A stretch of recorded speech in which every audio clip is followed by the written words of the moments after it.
오늘 제목이 보니까 그렇게 하지 아니하실지라도. 우리는 언제 하면요, 내 뜻대로 될 때, 내가 막 욕심은 먼저 안에 악을 부리고 하나님 깡다울에서 얻은 것 그래 되면 아멘이고, 내 뜻대로 안 되면 노멘이고 그렇잖아요. 근데 오늘 보니까 이 다니엘의 세 친구의 신앙은 그렇지 않았어요. 마태복음 4장에 보니까 예수님의 공생의 첫 시작 부분이 나오죠. 그때 예수님께서 40일 동안 금식하셨습니다. 그 이후에 이제 광야에 가셔서 사단에게 시험을 받으시죠. 사단이 세 가지 시험을 해요. 예수님이 40일 줄에 서니까 얼마나 배가 고프겠어요. 이렇게 빵 비슷한 돌멩이를 가져와가지고는 하는 말이, 네가 메시아가 아니냐, 굶어 죽으면 안 되니까 이 돌을 들어서 빵을 만들어 먹어라. 그때 예수님께서 뭐라고 말씀하십니까? 사람이 떡으로만 사는 게 아니야. 하나님의 입으로 나오는 모든 말씀으로 살아야 돼. 두 번째, 사단이 성전 꼭대기에 세우면서 성경에 기록되지 않았느냐, 네가 왜 십자가 가지고 뭐 고생을 해? 뛰어내려. 성경에 기록되기를 주의 천사를 보내서 발이 돌에 부딪히지 않도록 하신다고 안 했냐? 그 영광을 얻어, 명예를 얻어. 뭐 때문에 고생을 해? 예수님께서 주 너희 하나님을 시험하지 말아라. 세 번째, 사단이 높은 산 위에 올려놓고는 천하만국 영광을 다 보여줬어요. 사단은 원래 거짓말장이잖아요. 이게 전부 다 내 건데 하나님 근데 어떻게 자기 겁니까? 나에게 경배하는 자에게 이 모든 영광을 다 주겠다는 거예요. 사단은 원래부터 거짓말장이에요. 사단의 마지막 시험이 뭐죠? 경배 대상을 바꾸어라. 하나님이 섬기지 마. 전부 다 줄 테니까. 이 사단의 마지막 전략입니다. 성경에 보니까요, 출애굽 이후에 끊임없이 이스라엘 하나님 언약 백성들에게 도전이 뭐였죠? 하나님께 경배하지 마. 더 멋진 게 있잖아. 우상 숭배해. 우상 문화에 빠지고 우상 숭배에 빠지도록. 이게 사단의 끊임없는 전략이었습니다. 그래서 하나님께서는요, 출애굽하자마자 시내산 앞에서 십계명과 율법을 주시죠. 십계명의 제일 첫 부분이 뭡니까? 나 외에 다른 신을 섬기지 말아라. 두 번째 계명이 뭐예요? 어떤 형상이든지, 하늘에 있는 별의 해의 형상이든지, 하여튼 땅에 있는 뭐 곤충의 형상이든지 짐승이든지 저 땅 아래 물속의 물고기 형상이든지 어떤 형상이든지 만들지 말고 거기에 엎드려 절하거나 경배하지 말아라. 하나님께만 경배, 하나님 사랑하는 자에게는 천대로 복을 주는데 우상 숭배하는 자에게는 3세대까지 저주가 임한다. 두 번째 계명이었어요. 하나님 처음부터 우리를 아시고 계명을 딱 줬습니다. 근데 어떻게 역사를 한번 보세요. 가나안 땅 들어가서 이제 다윗 왕국이 세워지죠. 거기까지는 좋았어요. 솔로몬이 보세요. 왕이 되면서 나라가 얼마나 부강을 합니까? 그 영광이 대단했어요. 근데 그 주위의 이방 나라에서요, 솔로몬과 정략 결혼을, 공주를 주면서 그들이 어떻게 합니까? 그들의 모든 우상들을, 우상 문화를 전부 다 들고 오게 만듭니다. 그러니까 삽시간에 이스라엘 나라 전체가 뭐예요? 우상 숭배로, 우상 문화로 바뀌는 거예요. 하나님 몇 번 경고해도 안 듣습니다. 솔로몬 이후에 어떻게 되죠? 나라가 둘로 쪼개지는 겁니다. 북쪽이 우상 숭배가 더 심한데 11지파 그쪽으로 다 붙어버립니다. 결국 보세요. 하나님은 최고의 선자를 보내잖아요. 우상 문화와 싸우도록. 결국 말 듣지 않습니다. 하나님의 징계로 아수르를 일으켜가지고 북이스라엘을 완전 멸망시킵니다. 그때 사람같이 생긴 사람을 싹 다 잡아다가 전 세계 노예성에 다 팔아버립니다. 끔찍하지요. 이쯤 되어지면 남쪽 나라 유다는 어떻게 될까요? 깨달아야 돼요. 결국 못 깨닫습니다. 결국 우상문화에 우상숭배에 빠지다가 예수님 오시기 전 BC 506년 그 당시 아주 강하게 떠오르는 신흥제국 바벨론에 의해서 완전 박살나고 1차, 2차, 3차 싹 다 포로되어 바벨론으로 다 잡혀갑니다. 그래서 70년 동안 죽도록 고생하는 거예요. 하나님 회개하도록. 근데 그 바벨론 사건 이후에는요, 이스라엘이 형상 우상 때문에 골치 아픈 적이 없었어요. 교권이나 다른 인본주의 들어와서 문제지. 혹도 70년 박살나고 나니까 그 다음 성경을 역사를 잘 보세요. 그 형상 우상 만들지 않았어요. 바벨론의 포로로 잡혀갔지만 거기서도요, 진짜 하나님의 언약을 붙잡은 사람들, 하나님의 절대 주권과 하나님의 시간표를 제대로 깨달은 분들은 거기서도 신앙을 지켰습니다. 지금까지 우리가 이렇게 망한 것이 뭐 때문인가 눈치를 챘어요. 우상 문화에 빠지는 거구나. 우상 숭배에 빠지는 거. 이게 사단의 제일 전략이구나. 그리고 그들은요, 신앙의 테두리를, 바운다리를 딱 친 겁니다. 절대로 우상 문화, 우상 숭배에 빠지지 않겠다고. 딱 테두리를 두른 거예요. 이것만큼은 양보 안 해. 라고 뜻을 딱 정한 겁니다. 그 대표적인 인물이 다니엘과 그 세 친구들이에요. 오늘 그 세 친구들의 사건입니다. 이 바운더리를 딱 치놓고는 그 역사의 교훈이니까 우리가 왜 과거를 배우죠? 실수를 다시 반복하지 않으려고 바운더리를 딱 친 겁니다. 지난번에 다니엘을 생각했어요. 이번 주는 다니엘의 세 친구들 딱 쳐놓고는 목숨 걸고 지킨 겁니다. 그리고 포로기한을 준비한 거예요. 네.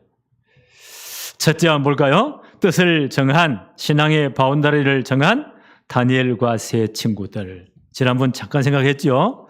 다니엘 1장 1절에 보니까 유다 왕 여호야김 왕이 다스린 지 3년에 바벨론 왕 느부갓네살이 아수르를 무너뜨리고 신흥 대제국입니다. 이 제국이 급속도로 평창되는 거예요. 그 왕이 느부갓네살 왕이에요. 예루살렘 쳐들어와서는 쳐들어왔는데 2절 보니까 주께서 유다 왕 여호야김과 하나님의 전 그릇 얼마를 그의 손에 넘겼다. 왜요? 정신 못 차리니까 하나님이 넘겨버립니다. 느부갓네살이 보세요. 예루살렘 장악하고 성전에 들어가서 성전의 기명들을 가지고 그때 많은 사람들 포로로 잡아가요. 3절에 보니까 왕이 환관장 아스브나스에게 말하여 이스라엘 자손 중에서 왕족과 귀족 몇 사람 4절에 곧 흠이 없고 용모가 아름다우며 모든 지혜를 통달하며 지식에 통달하며 학문에 익숙하여 왕궁에 설 만한 소년을 데려오게 하였고 그들에게 갈대아 사람의 학문과 언어를 가르치게 하였다. 그 제국이 급속도로 평창되니까 많은 인재 일꾼이 필요하겠죠. 그러니까 이 정복한 나라의 똑똑한 왕족들, 귀족들 가운데 아주 똑똑한 소년들을 한 15세, 20살 사이 그때 잡아가야 이 정신을 개조시킨단 말이에요. 그 언어와 문화를 가르치니까.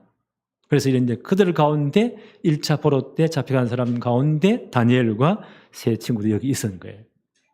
성경 계속 볼까요? 다니엘 1장 6절부터 5절입니다. 또 왕이 지정하여 그들에게 왕의 음식과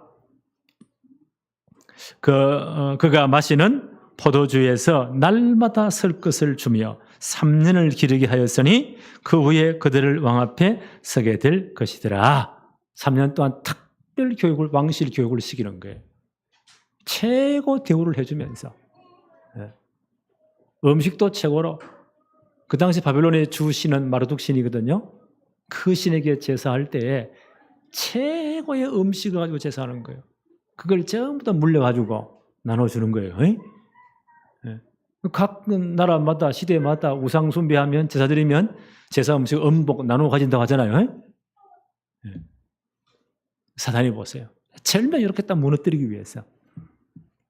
다니엘이 뜻을 딱 정한 거예요. 왜요? 그것 때문에 그 나라가 망했잖아요. 그 조선들이 망했잖아요.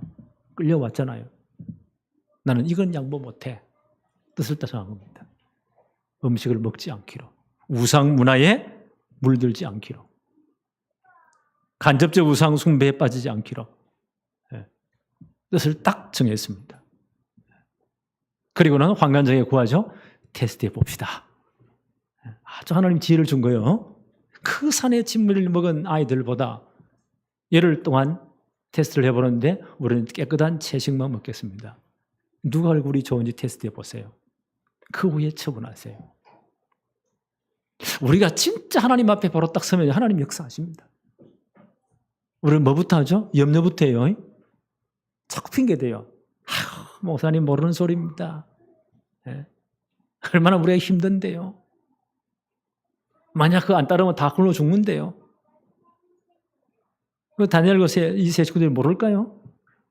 진짜 하나님 절대주권을 믿은 겁니다. 하나님 역사하신 거예요.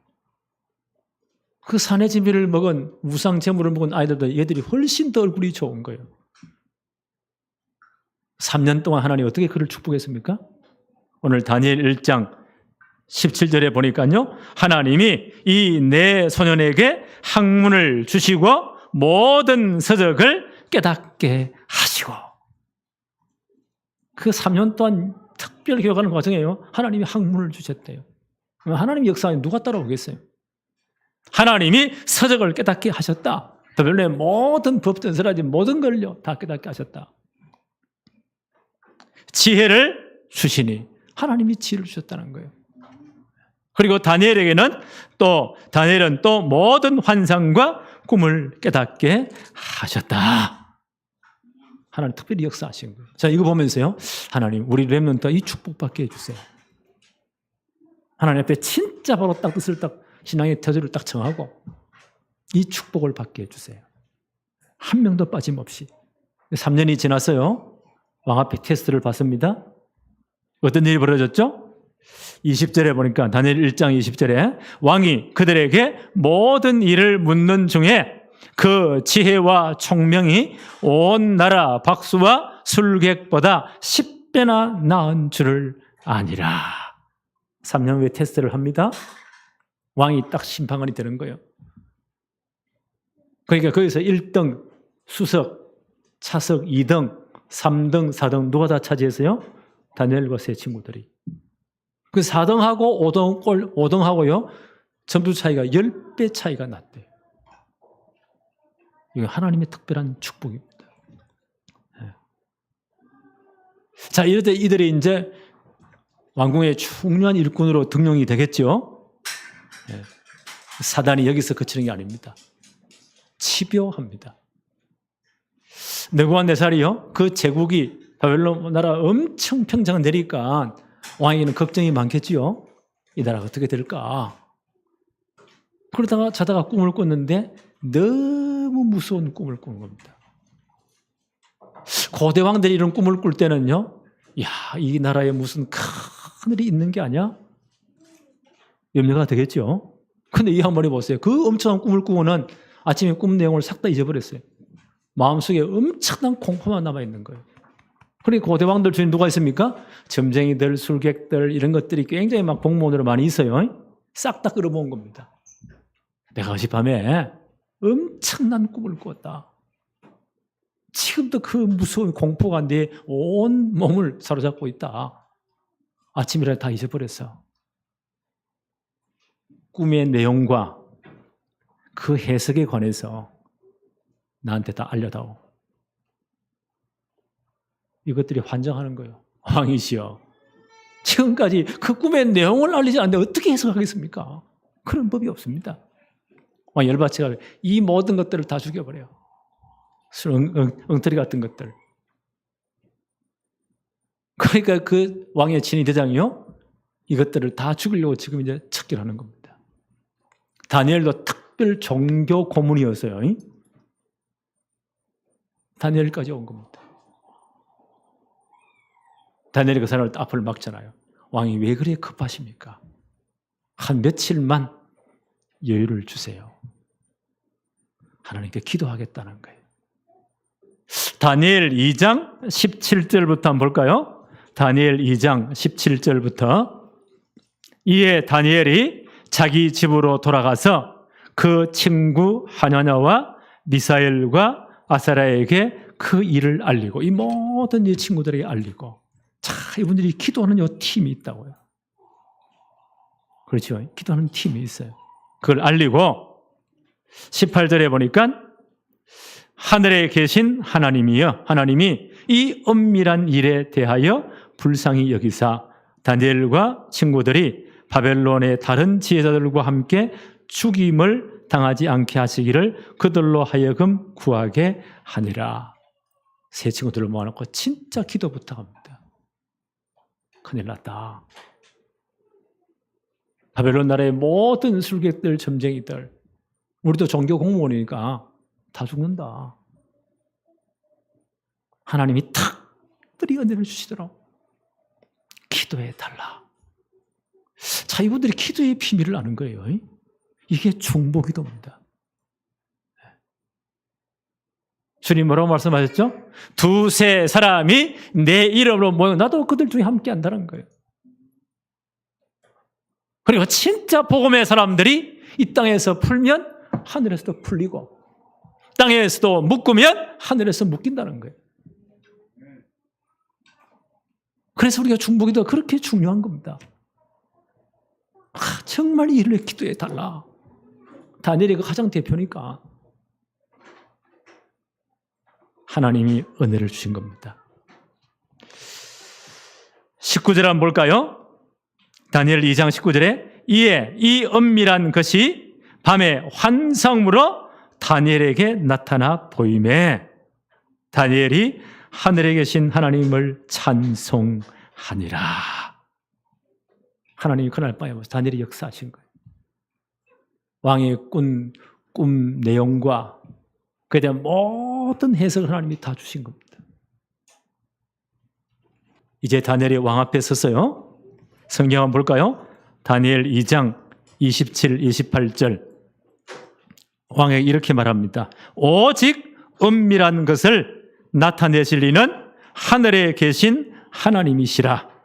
그가 느부갓네살 왕에게 후일에 될 일을 알게 하셨나이다. 왕의 꿈 곧 왕이 침상에서 머리속으로 받은 환상은 이러하니이다. 왕이여 왕이 침상에서 장래일을 생각하시를 나타내시는 이가 장래일을 왕에게 알게 하셨습니다. 왕이 왜 이 나라의 이 지구상의 역사를 설명하기 위해서 왕에게 큰 꿈을 무서운 꿈을 꾸게 하셨다는 거예요. 그러면서 그 해석을 합니다. 다니엘 2장 31절로 45절에 왕이여 꿈을 꾸었을 것입니다. 큰 신상을 우상 사람 모양의 형상이겠죠? 신상을 보았을 것입니다. 그 신상의 머리는 정금으로 황금으로 되어 있습니다. 그리고 가슴과 팔은 은으로 되어 있습니다. 배와 넓적다리는 노스로 되어 있을 것입니다. 그리고 종아리는 모든 걸 무너뜨리는 철로 되어 있을 겁니다. 그리고 발과 발가락은 강철과 철과 진흙이 섞인 것이 되어 있을 겁니다. 해석을 합니다. 왕은 머리 부분입니다. 지금 역사에 왕 같은 그런 훌륭한 왕군이 일어난 적이 없습니다. 그 나라, 왕의 나라 영원하지 않습니다. 그 다음 왕보다 좀 못한 은혜의 나라. 그 나라가 서게 될 것입니다. 그게 메데파사, 세계사회면 페르시아 제국이에요. 페르시아 제국. 지금 어디입니까? 이란이에요. 이란은 지금도요, 자기들은 페르시아의 왕자다. 대단한 에스더 왕비의 그 남편들은 아하수에로 왕, 그 페르시아 왕이에요. 바벨론 왕 페르시아 왕이에요. 그 나라 들어있을 겁니다. 그 나라 영원하지 않습니다. 이제 이 배와 넓적다리는 노스로 되어 있습니다. 헬라 제국. 알렉산더 알죠? 헬라 제국이 일었을 것입니다. 그 제국도 영원하지 않습니다. 정화를 뭐로 됐어요? 철로. 모든 걸 무너뜨리는 강력한 나라가 들었을 겁니다. 그게 로마입니다. 로마. 얼마나 강한 나라, 모든 길은 로마로 통한다고 하잖아요. 예수님 오실 때요, 팍스 로마나 로마의 평화가 전 세계를 지배한 이 나라가 올 겁니다. 그리고요, 발과 발가락은 철과 진흙으로. 그 강한 로마도 무너지잖아요. 한 500년 좀 못 가요. 그러면서 그 나라가 전부 다 산산 쪼개질 것입니다. 유럽 전체 지금 나라요.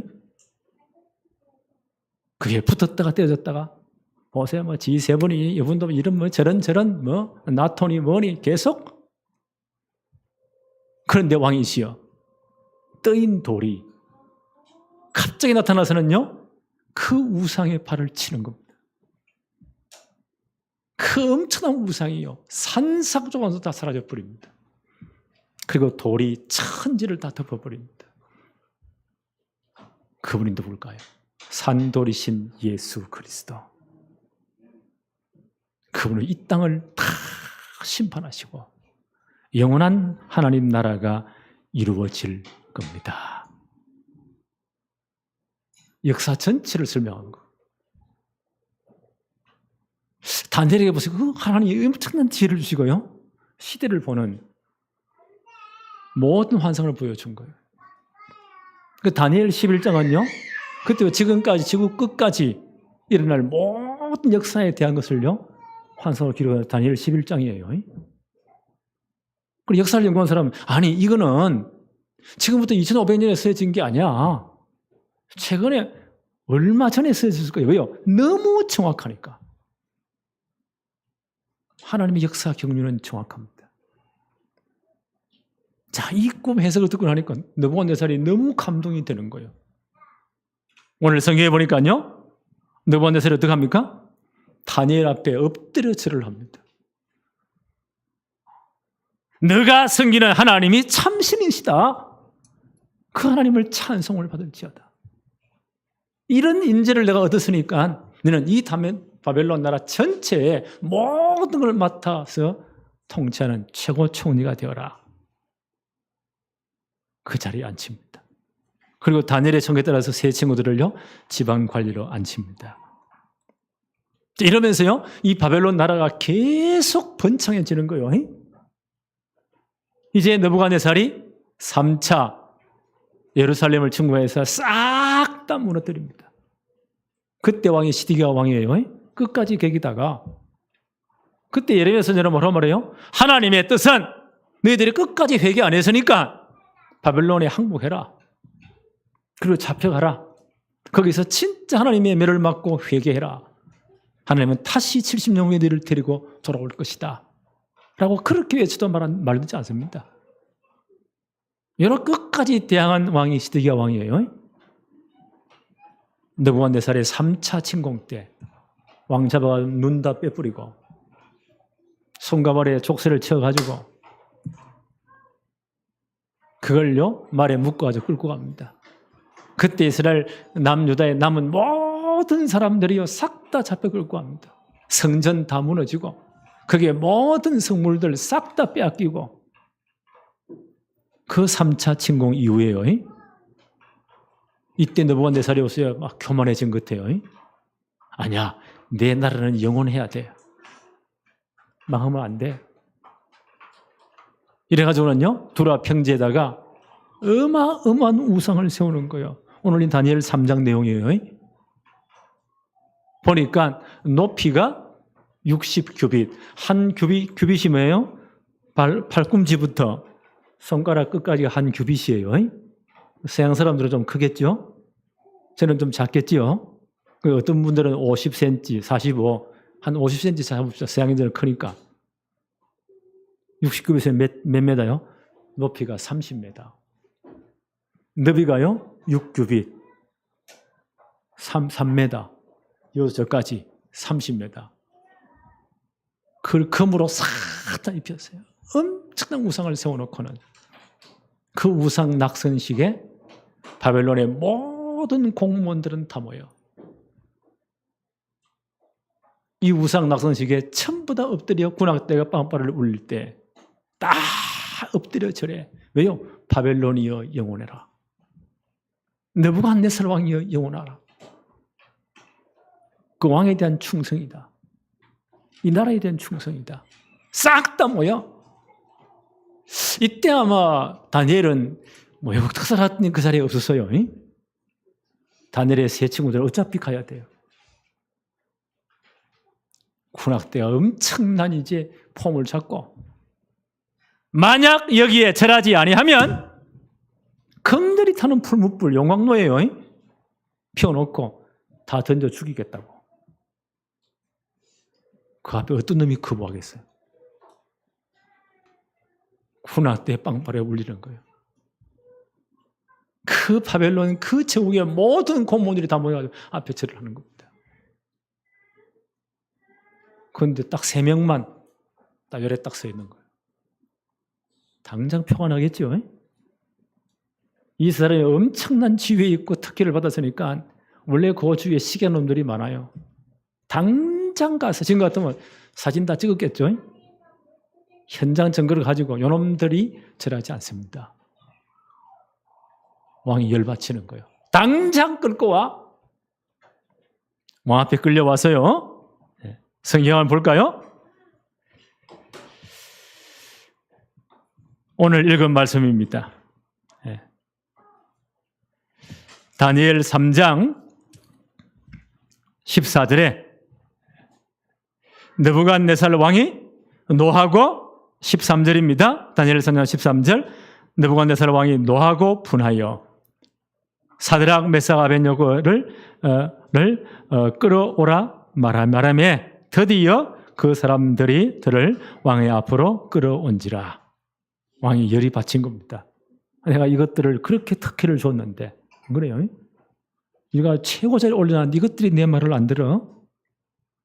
14절에 느부갓네살이 그들에게 물어 이르되 사드락 메삭 아벳냐고야 너희가 내 신을 섬기지 아니하며 내가 세운 금지상에 절하지 아니한다 하니 정말 사실이냐? 사실임을 물어봐야 될 거 아니에요. 신문을 하는 거예요. 진짜냐?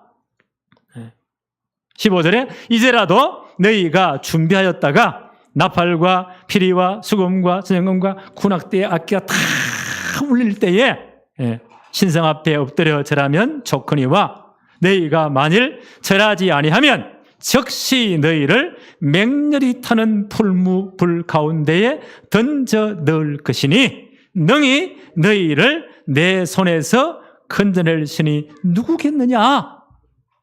예루살렘도 박살났잖아요. 다윗이 예루살렘을 건축하고요. 솔로몬 때 성전이 완공된 뒤로 지금까지 그때까지 한 번도 예루살렘 점령된 적이 없어요. 성전이 무너진 적이 없다고요. 그런데 이 바벨론 느부갓네살에서 3차 침공 때 예루살렘 완전 박살나고 성전 다 박살났잖아요. 성전 안에 있는 모든 성물들 다 노획물로 다 끌고 왔잖아요. 그리고 자기들이 섬기는 무상 모르드크 신 앞에 딱 앞에 나라 성전 그 자기들이 이겼다는 걸로 표시로 다 거기 나눴잖아요. 느부갓네살이 얼마나 교만하겠어요. 예루살렘 박살냈지 않느냐? 성전 다 무너지지 않느냐? 싹 다 뺏어왔지 않느냐? 누가 너희를 나의 손에서 건져내겠느냐? 너희를 건져낼 신이 있겠느냐? 자, 이쯤 되면 어떡하겠습니까? 이게 지금 승리한 이야기고요. 우리 결론을 알고 있기 때문에 너무 쉽게 생각하는데 진짜 이런 상황에 딱 접했다. 어떡하겠어요? 왕이시여, 우리가 착각했습니다. 다 우긴장해가지고 군악대 소리가 들리지 않았습니다. 한 번 기회를 주세요. 싹싹 빌어드릴 거 아니에요. 그런데 이 네 소년이 보세요. 3명의 친구들이 놀라운 답을 합니다. 저는 이거 보면서요. 아마 이분들이 우리는 여기까지는 절대 양보 안 해. 신앙의 태도를 딱 친 겁니다. 죽어도 양보 못 해. 신앙의 바운더를 딱 친 거예요. 우리는 절대로 우상 문화에 물들지 않고 우상에 절하지 않겠어. 딱 친 겁니다. 뭐라고 답을 합니까? 다니엘 3장 17절 볼까요? 왕이여 우리가 섬기는 16절부터 사드락과 메삭과 아베냐고가 왕에게 대답하여 이르되 느부갓네살이여 우리가 이 일에 대하여 왕에게 대답할 필요가 없나이다. 이야, 그 엄청난 왕 앞에요. 왕이여 두말하면 잔소리입니다. 17절에 왕이여 우리가 섬기는 하나님이 계시다면 우리를 맹렬히 타는 풀무불 가운데에서 능히 건져내시겠고 왕의 손에서도 건져내시리이다. 자기들의 신앙 고백입니다. 하나님 우리를 건져내실 것입니다. 네. 그 다음 말이 더 기가 찹니다. 3장 18절 한번 볼까요? 그렇게 하지 아니하실지라도. 자, 이게 진짜 나는 이분들의 신앙 고백이라고 봐요. 우리는 우리 기도대로 해줘야 돼. 하나님의 공갈치잖아요. 하나님 진짜 살아계십니까? 이럴 수가 있습니까? 네? 어떤 분은 하나님 입장을 바꿔 한번 생각해 보세요. 이런 말하는 사람도 있어요. 그런데 이분 한번 보세요. 하나님 분명히 역사하실 것입니다. 왕의 손에서도 구원하시고 극렬히 타는 품에서 우리를 구원하실 것입니다. 그 다음 말이 더 중요합니다. 18절에 다니엘 3장 18절 그렇게 하지 아니하실지라도 그건 무슨 말이에요? 풀무에 떨어져 완전 죄가 될지라도 그렇게 하지 아니하실지라도 왕이여 우리가 왕의 신들을 섬기지도 아니하고 왕이 세운 금 신상에 절하지도 아니할 줄을 아십시오. 야, 얼마나 멋집니까? 이게 지금 남의 이야기고 진행한 이야기니까 우리는 아멘 이러잖아요. 진짜 이런 상황일 때 우리 이렇게 할 수 있겠습니까? 저는 이 말씀 묵상하면 하나님 이 믿음을 내게도 주옵소서. 하나님 이 믿음 우리 교성도들의 이 믿음 주옵소서. 코로나 2년 지나갔는데요. 별의별 핑계 다 나오잖아요. 그렇죠? 네. 이런저런 핑계 다 나오고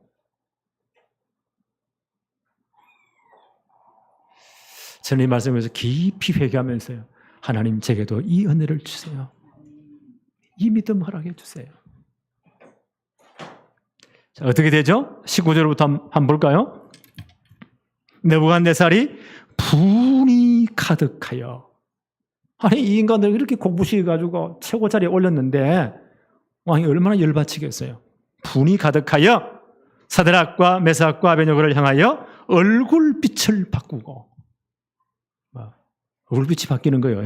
열이 나가지고 명령하여 이르되 그 풀무불을 뜨겁게 하기를 평소보다 몇 배요? 7배나 더하게 해라. 열에 맞춰가지고 그리고 이것들을 집어넣어 묶어가지고 성경에 보니까요 기록이 나오잖아요. 이 세 청년을 묶어가지고 집어 던지는 군사들이 그 불기운에 타 죽어버렸대. 이 세 명이 떨어져 어떻게 되겠습니까? 오징어 구워 봤지요? 오로 들어가서 완전 이렇게 돼가지고 싹 돼야 돼요. 그런데 이게 웬일입니까?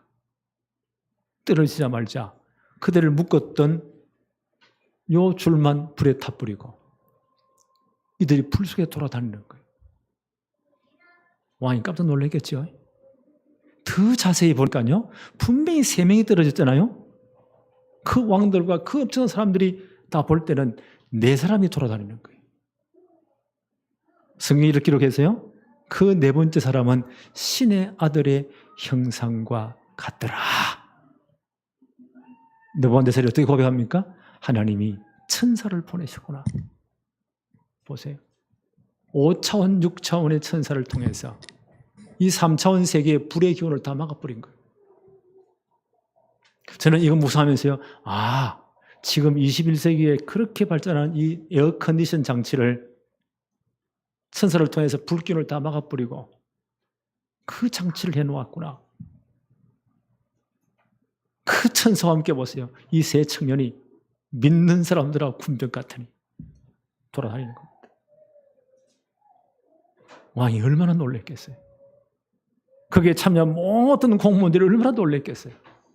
왕이 너무 기가 차가지고 불 앞에 갑니다. 사시는 하나님의 종 세 청년들 이름 부르면서 걸어 나오라. 이들이 걸어 나옵니다.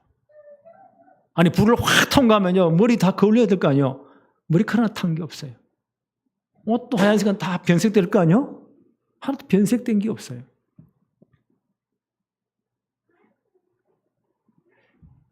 성경을 계속 한번 볼까요? 네. 26절 28절 볼까요?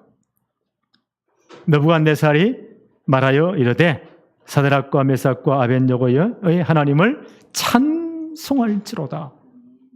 이 양반이 그 하나님은 너희들 중에 하나님을 찬송해야 된다. 그가 그의 천사를 보내사 자기를 의뢰하고 그의 몸을 바쳐 왕의 명령을 거역하고, 왕이 열받친 거죠. 왕의 명령을 거역하고 열받친 겁니다.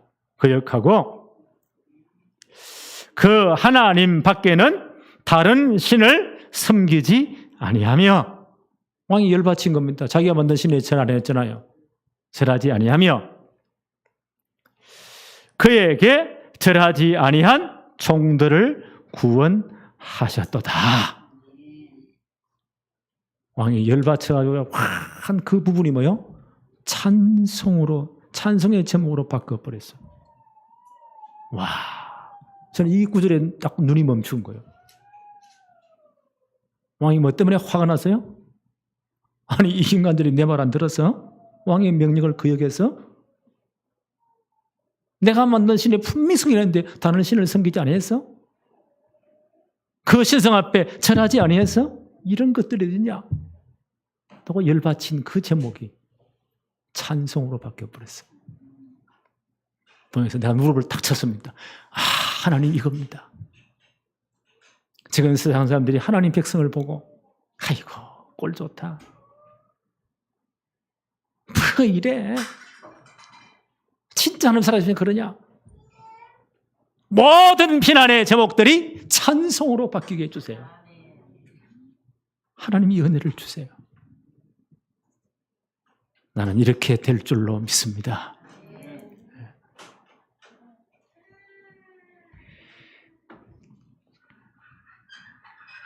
저는 이거 보면서요, 이렇게 뜻을 정한, 나는 이렇게 신앙생활 할 거야, 절대 양보 안 할 거야, 뜻을 정한 3명만 있어도 돼. 그렇죠? 진짜 기도하는 3명만 있어도 돼.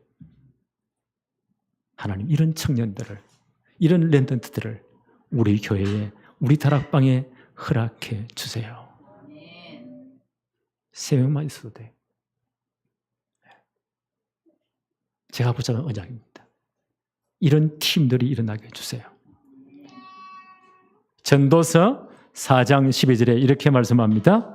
한 사람이면 패하겠거니와 두 사람이면 맞설 수 있나니 세 겹줄은 쉽게 끊어지지 아니하느니라. 한 사람이 아무리 해도요 힘이 부족해요. 두 사람이면 맞설 수는 있지만 3겹줄이 되면, 세 사람이 딱 묶이면 절대 끊어지지 않는다는 거예요. 그래서 저는 이거 보면서 진짜 이 하나님의 말씀의 언약을 붙잡고 기도하는 세 사람, 이런 세 사람이 한 팀씩 묶이도록 하나님 축복해 주세요. 이 다니엘과 세 친구들이 하나님의 말씀을 잘 이해했거든요. 그들이 왜 망했는지 이유를 알고 있어요. 이사야 6장 11절로 13절에 결국 우상 숭배하니까 하나님 분명히 이 망이 150년 전에 예언했잖아요. 다 잡혀갈 것이다. 10분의 1 남은 것도 전부 다 배임당할 것이다. 먼 나라로 잡혀갈 것이다. 그러나 다시 하나님은 거루투기를 남겨놓을 것이고 그들을 다시 돌아오게 할 것이다. 이사야 10장 20절로 22절로 분명히 말해요. 남은 자들이 돌아올 것이다. 진짜 깨닫고 신앙에 딱 태도를 정한 사람, 이 사람들은 돌아올 것이다. 이 말씀을 이들이 붙잡았습니다. 그들이 마치 막 바벨론 포로로 잡혀갈 때 그때 선지자가 누굽니까? 예레미야 선지자예요. 그리고 눈물의 선지자라고 해요. 그 민족의 그 아픔을 보면서 눈물을 흘리며 하나님 말씀을 선포했던 선지자가 예레미야 선지자예요. 뭐라고 말합니까? 너희들이 바벨론 포로 잡혀간 하나님의 뜻이다. 어쩔 수 없다. 하나님의 징계다. 이 징계를 받아들여라. 그리고 바벨론 잡혀가서는 진짜 회개해라. 하나님 말씀 붙잡아라. 그리고 너희들이 거기서 너희 아들, 딸들을 시집장가 보내고 너희 숫자가 줄어들지 않게 해라. 70년 후에 다시 돌아오게 할 것이다. 그러면서 뭐라고 말합니까? 너희들은 정말 내게 기도해라. 예레미야 29장 11절로 14절에 포로로 잡혀갈 때 예레미야의 말씀입니다. 예레미야 29장 11절로 14절에 이렇게 기록되어 있습니다. 여호와의 말씀이니라. 너희를 향한 나의 생각은 내가 안 하니 평안이요 재앙이 아니니라. 너희에게 미래와 희망을 주는 것이니라. 너희가 내게 부르짖으며 내게 와서 기도하면 내가 너희들의 기도를 들을 것이요 너희가 온 마음으로 나를 구하면 나를 찾을 것이요 나를 만나리라. 이것은 여호와의 말씀이니라.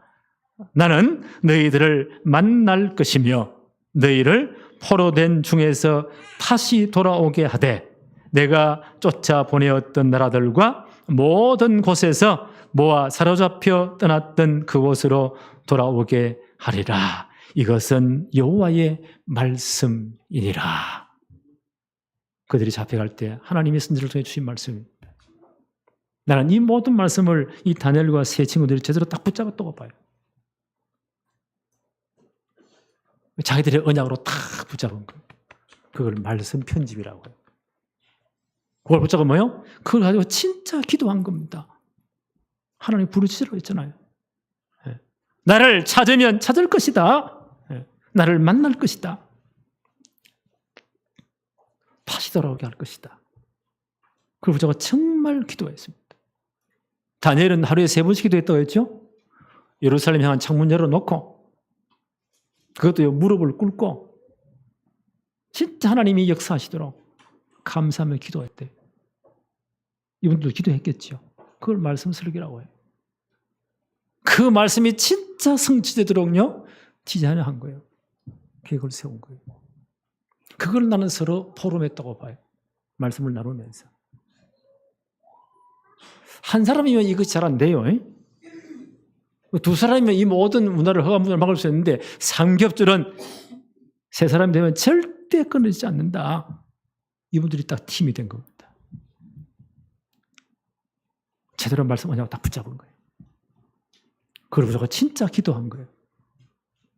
그 말씀 성취를 놓고 정말요 하나님 앞에 기도하면서 디자인한 겁니다. 그걸 서로 나눈 걸 포럼이라고 합니다. 나는 우리 교회에 이 축복이 일어나기를 바랍니다.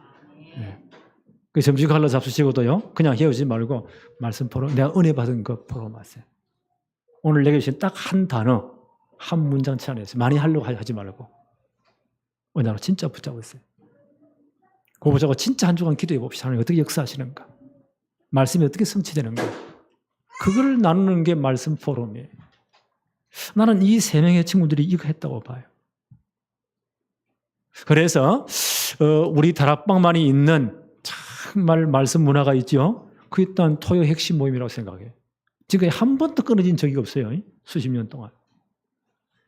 이제 코로나를 거치면서 이 비대면으로 되면서요. 각 교회마다 각 집에서 모이잖아요. 나는 토요일 핵심을 잘 이용해야 되겠다. 모든 이제 주일 학생들, 우리 랩런트들 토요일 날 다 모이자. 우리 화면이 크잖아요. 요즘 목사님이 4편의 설교를 해요. 메시지를 전거해요. 얼마나 좋습니까? 하여튼 시간 되는 대로 다 모여서 말씀 듣고 함께 포럼하고 진짜 기도하고 그런 팀이 구성되면 좋겠다. 이 목사님 메시지에 나왔죠? 토요 학교를 해라. 주일날 너무 복잡하니까 토요일 모여서 이걸 잘 활용하라는 거예요. 우리 렘넌트를 진짜 어릴 때부터 말씀을 딱 붙잡도록 다니엘과 세 친구처럼 그 말씀 두고 진짜 기도하도록 신앙의 태도를 딱 정하도록 그리고 말씀 성취 축복을 진짜 누리도록 그걸 포럼하도록 그런 토요 학교를 만들어라. 그래서 서밋을 준비해라. 그들의 미래를 놓고 진짜 미래 캠퍼도록 만들어라. 그 가운데 진짜 하나님 주신 달란트가 있어요. 하나님이 다니엘과 세 친구들이 학문을 줬다고 하잖아요. 모든 것을 깨닫게 하셨다고 했잖아요. 지혜를 줬다고 하잖아요. 특별히 다니엘에게는요, 꿈과 환상을 해석할 수 있는 특별한 은혜를 주셨다고 하잖아요. 그 달란트 캠프해라. 그러고 진짜 기도하도록 기도 캠프해라. 그래서 저는 하나님, 이런 다니엘과 세 친구처럼 3명, 4명이 탁 묶이도록, 그래서 진짜 기도하도록, 우리는 이렇게 하나님 영광을 돌릴 거야. 신앙의 바운다리를 딱 치도록. 이런 축복이 우리 교회와 우리 모든 다락방에 이루어지기를 바랍니다. 하나님 아버지 감사합니다. 오늘도 최고의 주의 날을 허락하시며 오늘 예배할 수 있는 최고 은혜를 주심을 너무 감사합니다. 다니엘과 세 친구들 같은 이런 신앙의 사람들이 우리 교회와 우리 모든 다락방 교회에 일어나도록 축복해 주옵소서. 특별히 우리 렘넌트들이 이 축복의 주인공들이 되도록 하나님이 역사하여 주옵소서. 예수 그리스도 이름으로 기도하옵나이다. 아멘.